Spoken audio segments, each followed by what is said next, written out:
Wherever you go, whatever you do, throw a little at it. Omax, Vest and Briefs.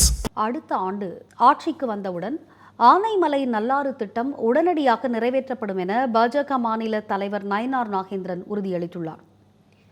Kovai மாவட்டம் சூலூர் சட்டமன்ற தொகுதியில் உள்ள சுல்தான்பேட்டை பகுதியில் நயினார் நாகேந்திரன் விவசாயிகளை சந்தித்து உரையாடினார். அப்போது விவசாயிகளின் குறைகள் குறித்தும் அவர்கள் எதிர்கொள்ளும் சவால்கள் குறித்தும் கேட்டறிந்தார்.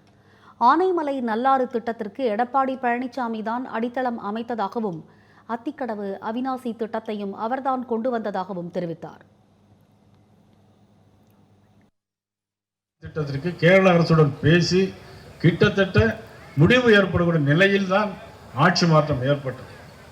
ஆனால் இந்த 4 வருஷமும் திமுக இந்த மக்கள் மீது நல்ல ஒரு எண்ணத்தோடு இருந்திருந்தால் அதை அவர்கள் செய்திருக்கலாம். அதை செய்வதற்கு அவர்கள் தவறிவிட்டார்கள். இன்னும் 3 மாதத்தில் தேர்தல் வர இருக்கிறது. இந்த தேர்தல் வந்து மாட்சி மாற்றம் வரும்போது முதல் வேலையாக அண்ணன் எடப்பாடியாரிடம் சொல்லி ஆனைமலை நல்லாறு திட்டத்தை உடனடியாக அமலுக்கு கொண்டு வருவோம். முன்னதாக சுல்தான்பேட்டை கிழக்கு ஒன்றிய தலைவர் முருகேசன் தலைமையில் திமுக மற்றும் காங்கிரஸைச் சேர்ந்த 50 பேர் நயினார் நாகேந்திரன் முன்னிலையில் பாஜகவில் இணைந்தனர். அவர்களை கட்சி துண்டு அணிவித்து நயினார் நாகேந்திரன் வரவேற்றார்.